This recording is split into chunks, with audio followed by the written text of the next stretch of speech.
All right, good evening, everyone. It's the 5th of August 2016. This is Bottomline East Africa. My name is James Smart. We have a program lined up for you exclusively focusing on South Sudan and what's happening right there. I have guests who are in the know and have an opinion of what's happening inside and around South Sudan. My name is James Smart. Welcome to the program, everyone. Now, on Bottomline East Africa tonight, we focus on the ongoing political crisis in South Sudan, which is the youngest nation in the world. A lot has happened in South Sudan since early last month. On July the 8th, a shootout broke out, pitting forces allied to President Salva Kiir against those allied to Riek Machar, who has since been sacked as the country's vice president. Now, this triggered a crisis that claimed hundreds of lives. 2 days ago, we aired an exclusive interview in which President Kiir shared his version of what triggered the current crisis. Tonight, we hear from Machar's camp.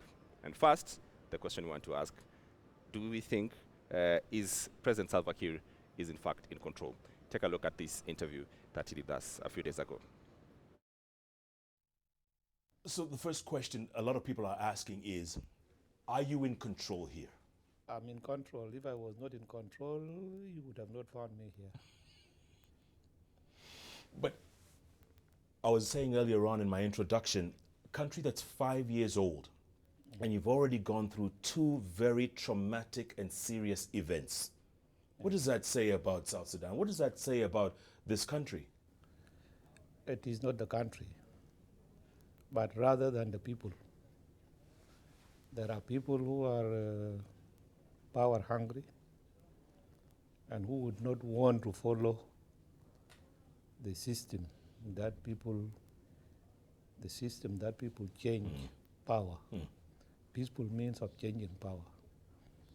They are too impatient to wait for that. Yeah. So let's mention these people while we're here. I mean, obviously, Riek Machar, who was your first vice president for a long time.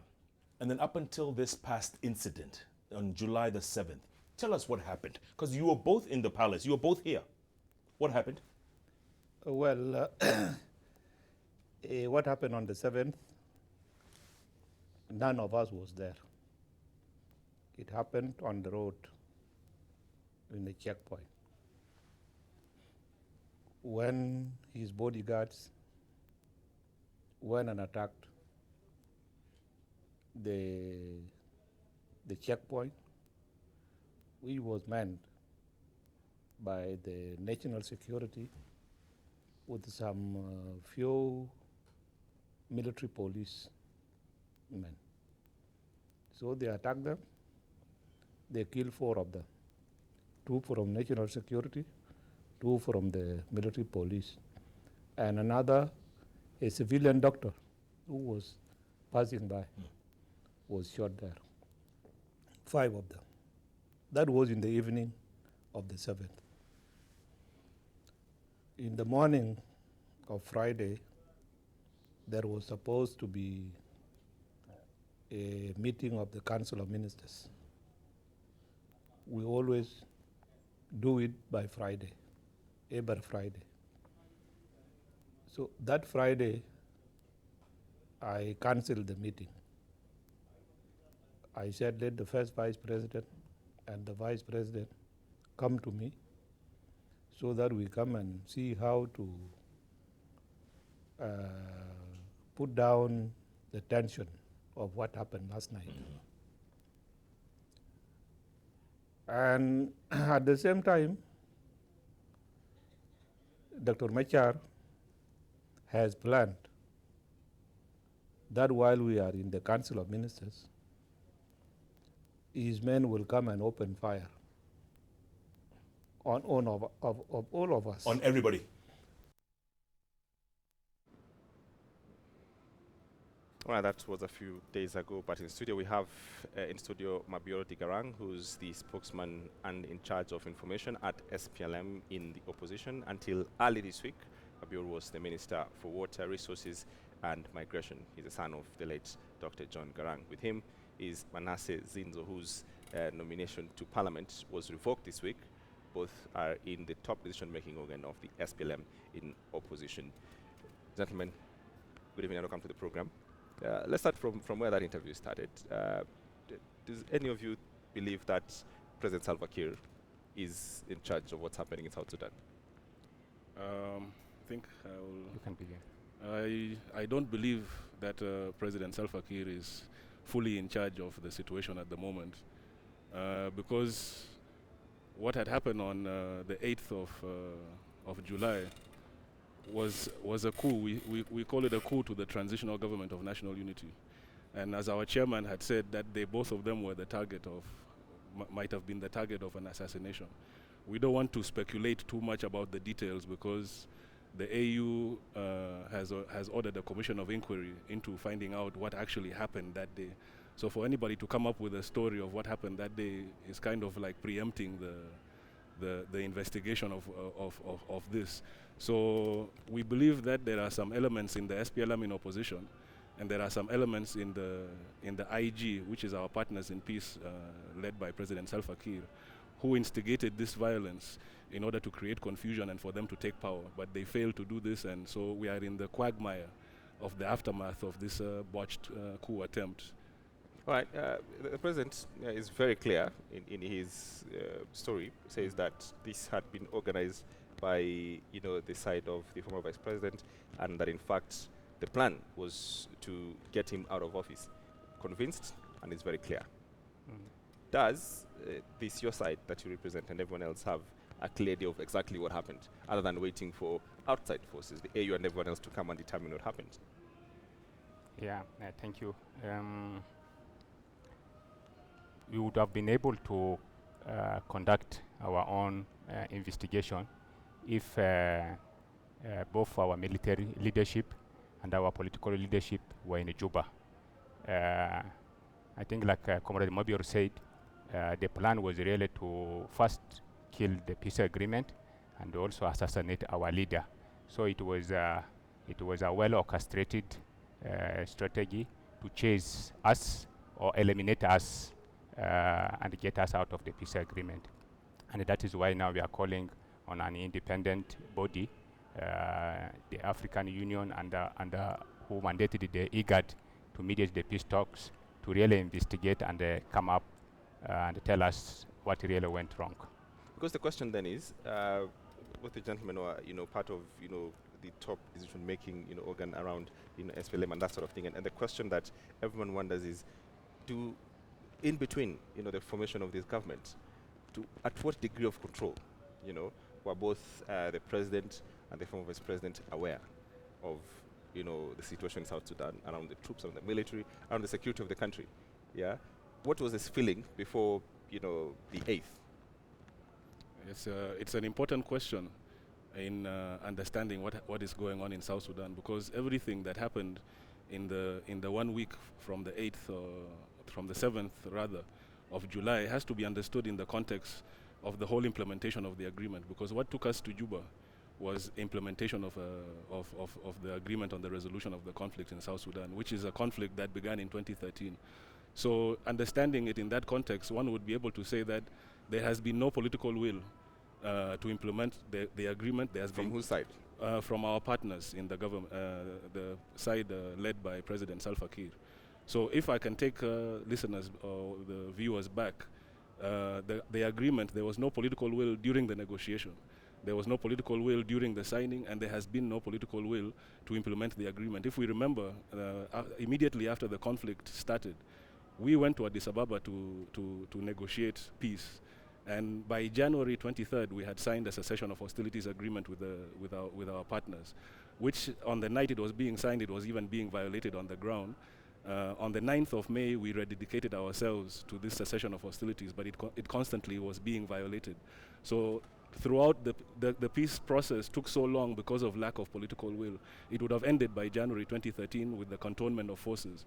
So this did not take place. On the 17th of August, we signed the agreement. The IG, the FDs, former detainees, signed the agreement. The other political parties and different stakeholders in South Sudan government.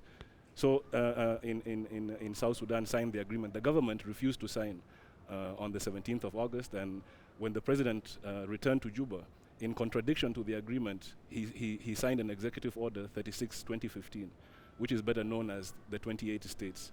So and this is in contradiction to the agreement. He came later on to sign the agreement on the 22nd of August with reservations, you see. And so it is these reservations now that are leading to these conflicts that we're having now.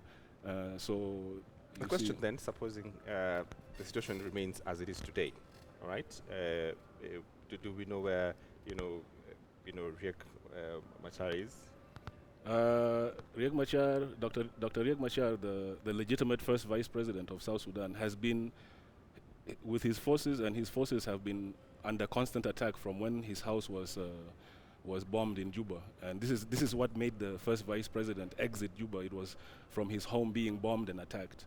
And so from this time, he has been fighting a war of self-defense and waiting for the AU to have an intervention force to come in. So this is what has been happening. Supposing that doesn't happen, intervention force. Suppose that doesn't happen, what is the likely scenario is going to happen in South Sudan? The SPLM-IO was an armed opposition who laid down their arms to come and implement the peace agreement.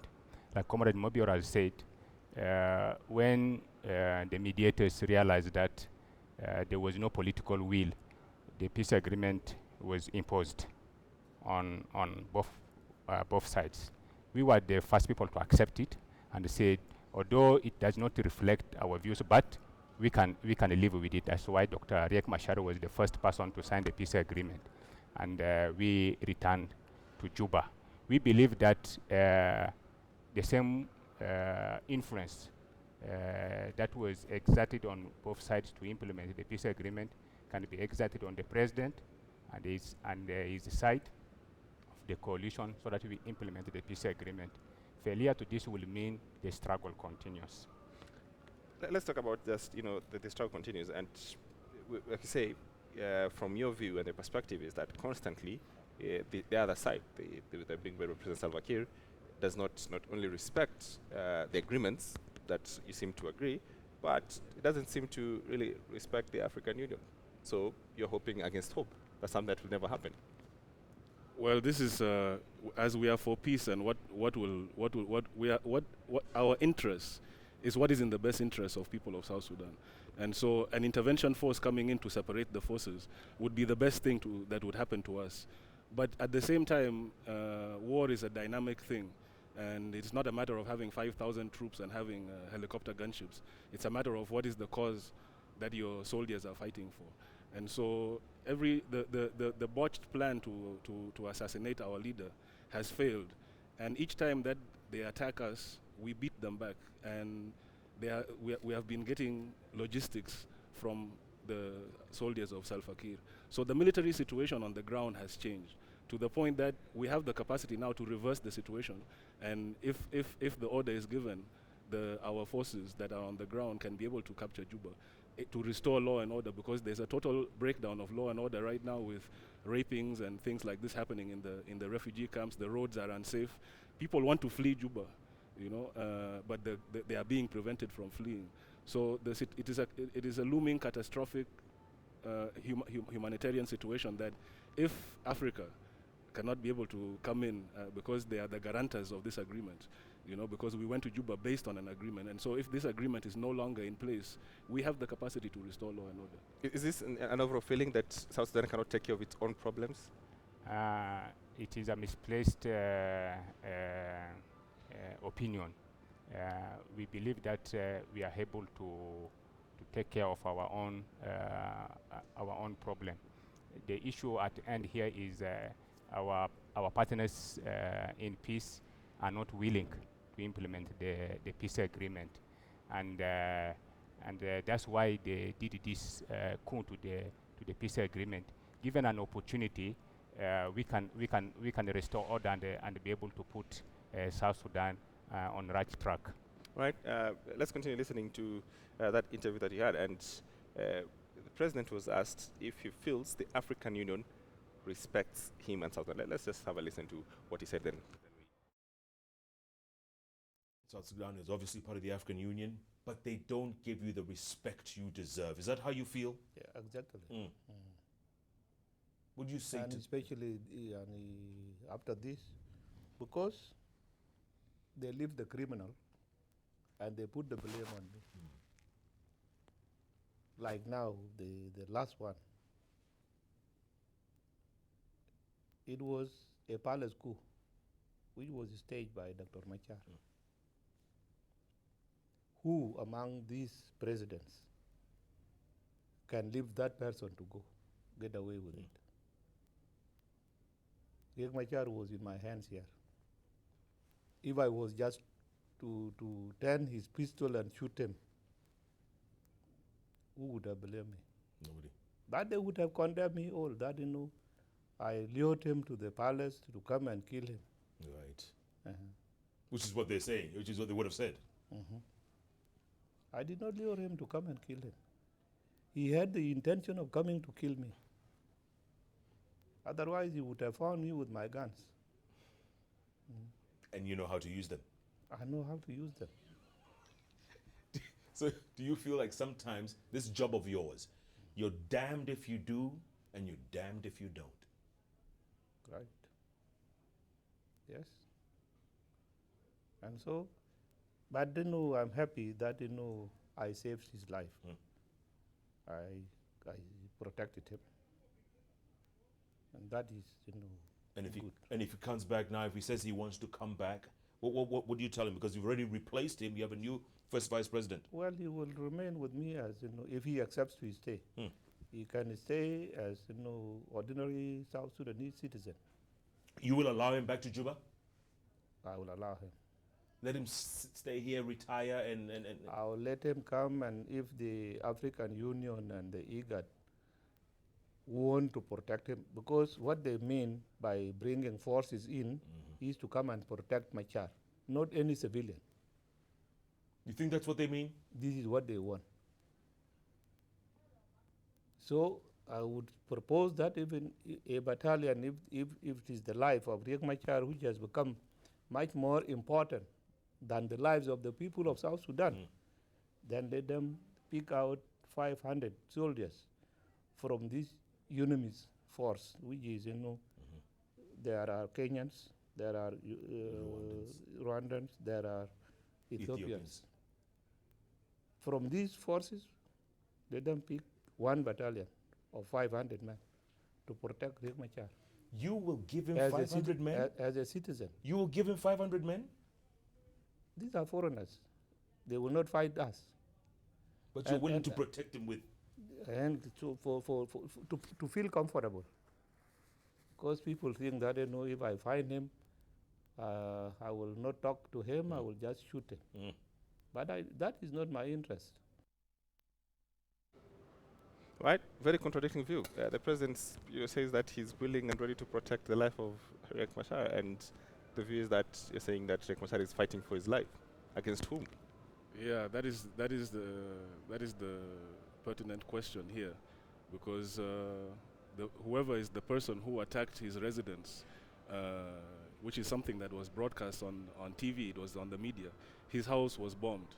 And so the people who attacked his house and who issued the order, the order is circulating online. So I would consider this as a denial. But I also want to say that the return of Dr. Riek Machar has to be understood in the context of the implementation of the agreement. Because Dr. Riek Machar was not there just on his own accord or just visiting South Sudan.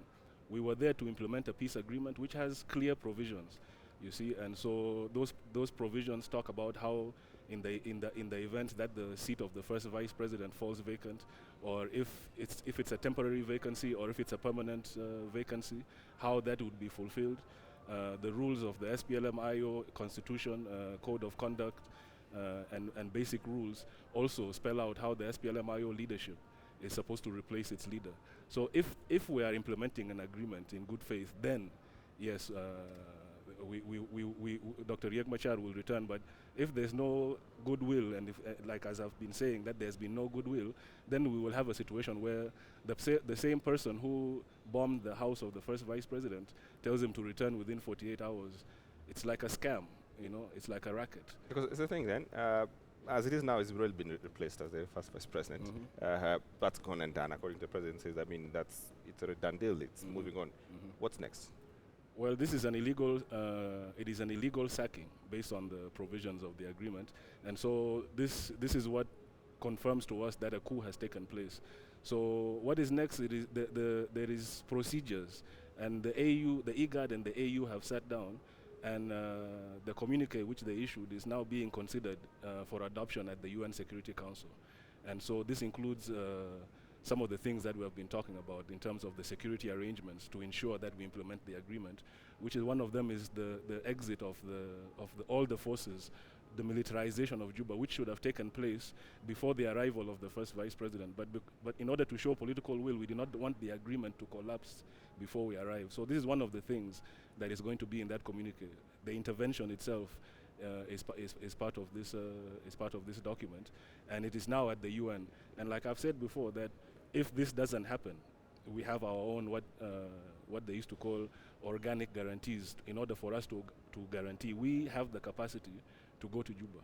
But what we want to give an opportunity to is the implementation of How the long? agreement. How much time are you giving this agreement? The UN Security Council had been given until the 12th of this month in order for them to come up with a decision. And so if these processes are happening, we will try to follow our best, because the agreement has fallen into a coma, you could say. But a patient that is in a coma can come out of a coma or can die. And so we are hoping that the agreement can come out of a coma. But if the agreement dies, South Sudan belongs to us, and so we will have our own South Sudanese solutions. And give me an idea of that. These organic guarantees, that you're talking about. Give me an idea of how it looks like. Well, it's it is taking Juba. Like in short, is for us to march to Juba and take Juba and restore law and order. Of course, it would not be such a very good plan if we were discussing it on KTN, TV. Yeah. Yeah. You believe you can walk into Juba and take it? I am confident, not me to walk into Juba and take Yes. it. I am here in Nairobi. Yes. But as I like to say, that not all freedom fighters are combat soldiers, and so those who have that assignment have the capacity to be able to do it. Right. And it is not only the SPLM in opposition that is disgruntled in terms of how the country has been destroyed. There are other forces in the country who are also not satisfied. For example, the 28 states has created another war apart from the war that is being fought right now. So there are many forces in the country, not only the IO, the SPLM in opposition, that is for change. And so we have the capacity to take Juba.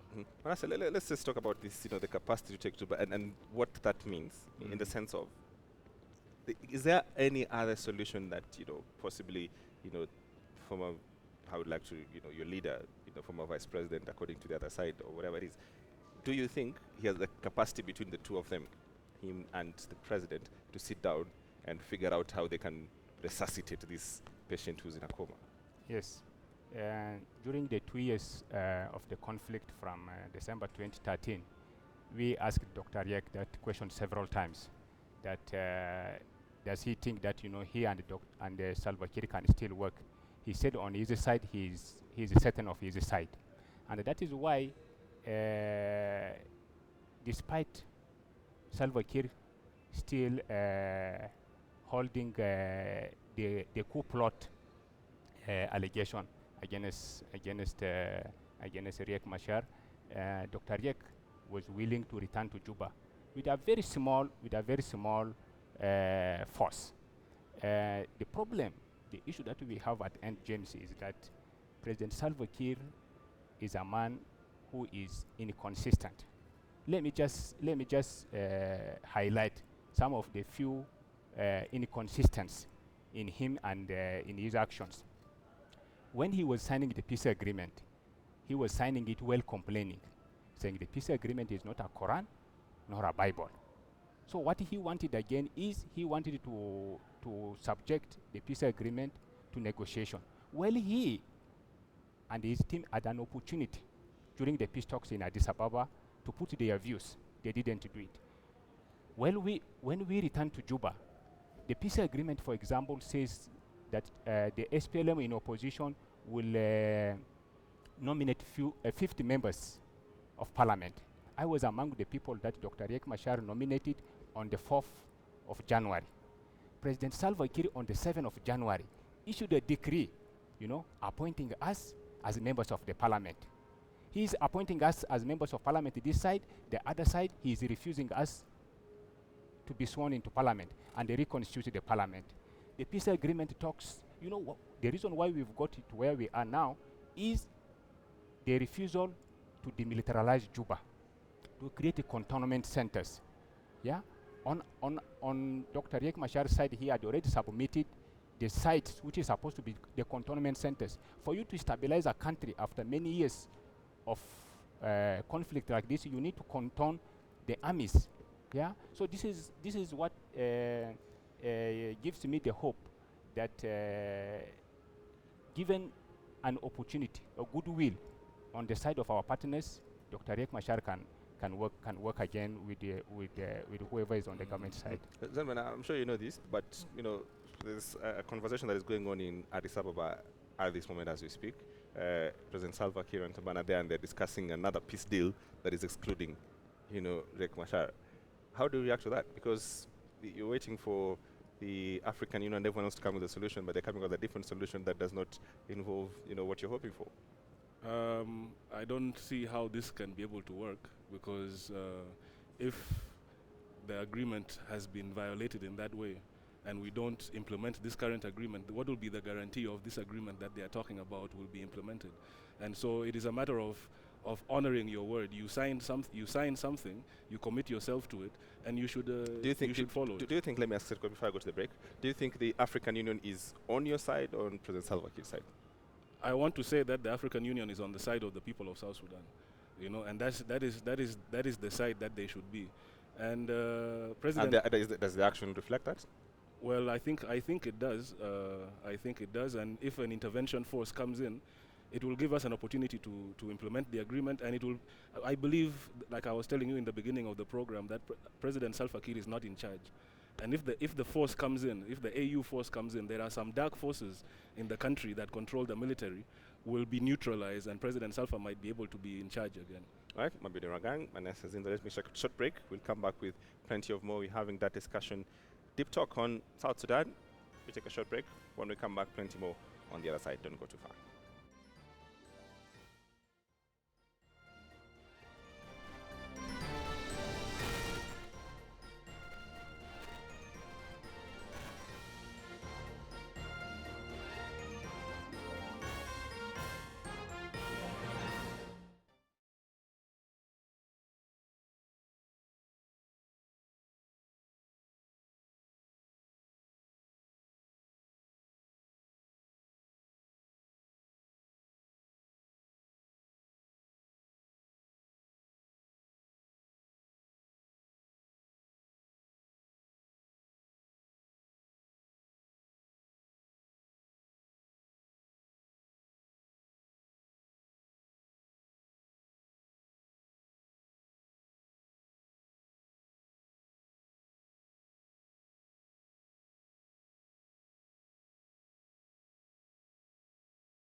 Dr. Riek, while we were sitting, knew that these are his people.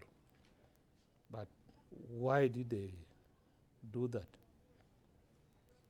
It is something that I cannot answer by that time, because he knew.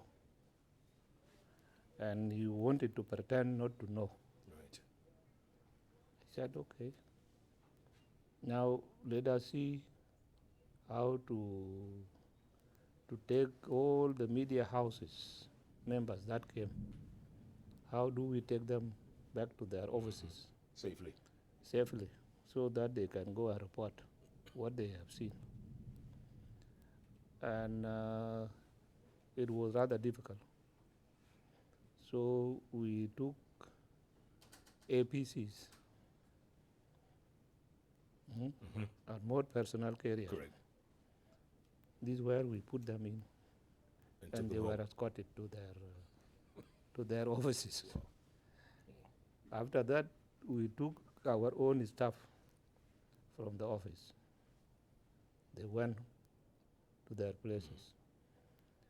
The next was how to take Riek to his house. And this is why I have remained in. I did not allow him to remain alone, because there were very angry people, those who might have lost their relatives in the action. Yep. Some have lost their very good friends. So it was a mixed feeling, and you never know who will do what. So what you do? So I kept remaining with him to assure him, at least to give him courage. Was he panicking? What was he saying then? Of course, he was not panicking in the fact that you can see from his face that he was shaken. He was afraid. Now, when we have cleared everybody, I said, bring the convoy of Dr. Riek so that he leaves. Now it was difficult to find a car. His cars were either demolished or disabled and cannot take him from here. I said, okay, go and bring my car. Your official car? My official car was brought from behind the fence. It was brought in, and this is the car Dr. Riek has to live with. You put him in your car? I took him from here. So you brought him here? The car was parked here. Right. One of the men here shoots at him, will hit me first. You were covering him? Covering him, and I was the one who opened the door of the car. And let him in? And let him in.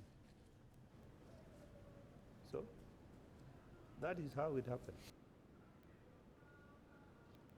Well, that's how it happened. Is this the version of events that you have from your side as well? Is this what happened? Well, it's difficult to ascertain because we were not inside there, you see. But the sequence of events of what happened is that on the previous day there had been an attack of a checkpoint, and our forces were taking food to the office of the first vice president, who has some bodyguards there.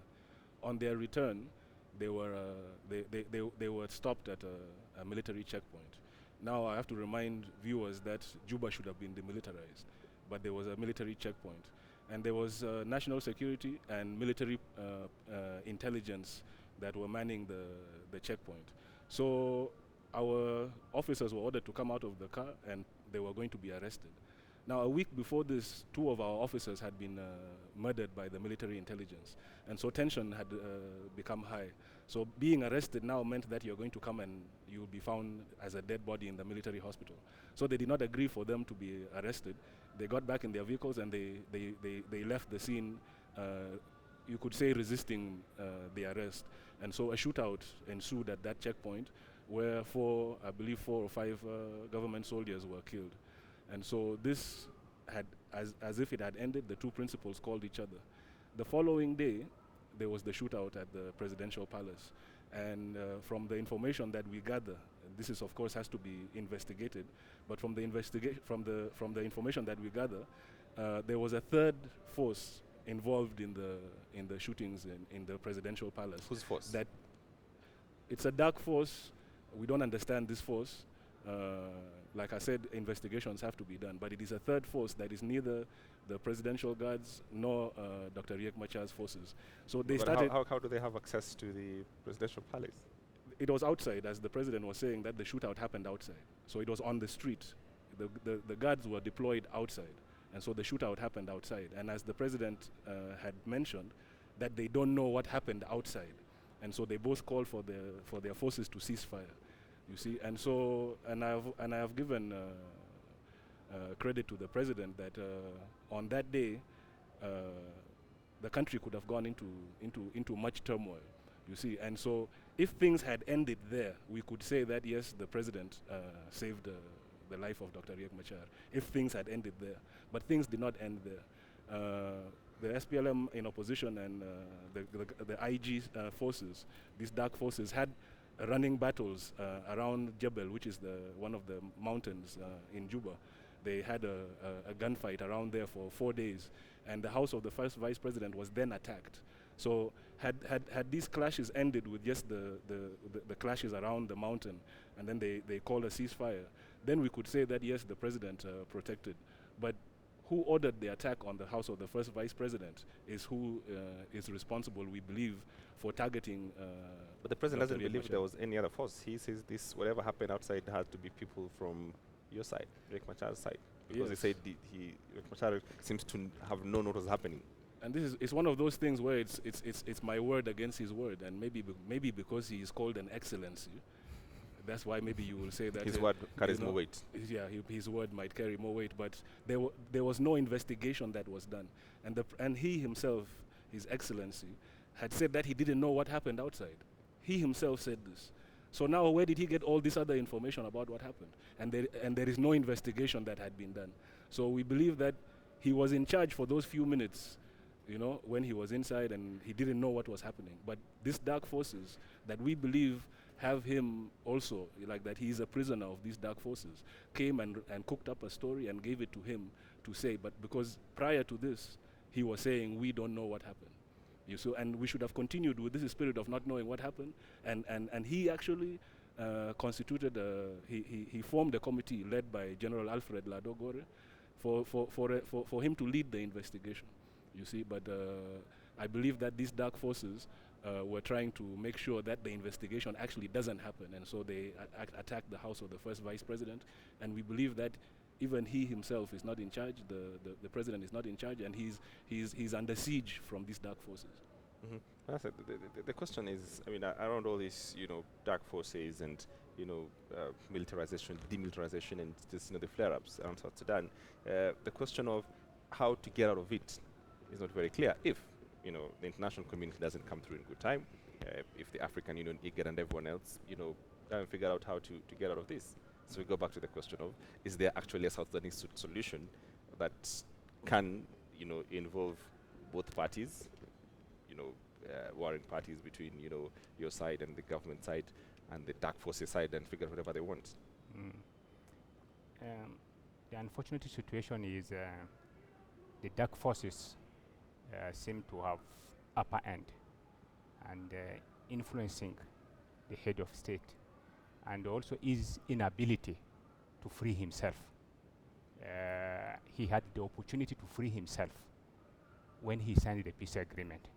Is when he would have told this dark forces that the only way for us is to implement the peace agreement and for us to coexist in this country. As we speak now, South Sudan is ungovernable. You cannot drive from Juba 25 miles outside Juba, you will fall into an ambush. Yeah, the dark forces controlling the president have put one ethnic community, in danger, that literally the rest all the tribes in South Sudan are rising up against one ethnic community because of the making of a few individuals. Anything is possible. I believe if there was no conspiracy to kill the peace agreement and to isolate Dr. Riek Machar, when we talk about Dr. Riek Machar, it's not him as an individual. It is about the institution that entrusted him, that gave him the mandate, that look up to him. So that's why we say that the only way for us to get out of this is to implement this peace agreement. And this transitional government will only last for 30 months. After the 30 months, we need to do key issues, reforms. We need to have one army. You know, at the moment in South Sudan, there's no one national army. I wish Jeff Koinange had asked the president if there's one national army. If Jeff Koinange had asked him about other militias that operate independently within the SPLA, yeah, this peace agreement gave us an opportunity to have one army, to reform the police, the judiciary, put an independent electoral commission in place, yeah, and prepare for an election at the end of 30 months. And from there, the people of South Sudan would elect their leader, who would now embark on the mission of reconciliation in the country. As it looks now, with all this negative attitude of the government towards the international community, and you know, one of the institutions which was entrusted with the implementation of the peace agreement is called the Joint Monitoring and Evaluation Commission, headed by the former president of Botswana. Right.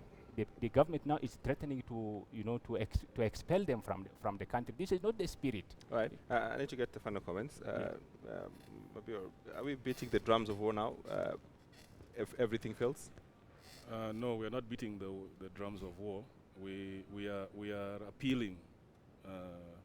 We are trying to convince our partners that what my colleague has described is the best thing for South Sudan.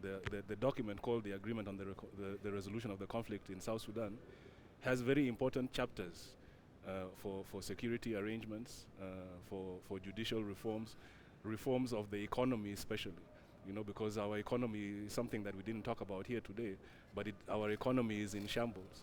And this is not because the president on Jeff Koinange's program, JKL, said that it was because of the war and the oil prices. But this is not correct. We don't have a revenue authority in South Sudan. We don't have a system for managing public finances in the country. And this agreement it will bring in those institutions for public finance management. And so this is obviously being resisted. If you have oil, for example, and you have the revenues that come from oil, and you don't have a good system for managing the finances, it will go away.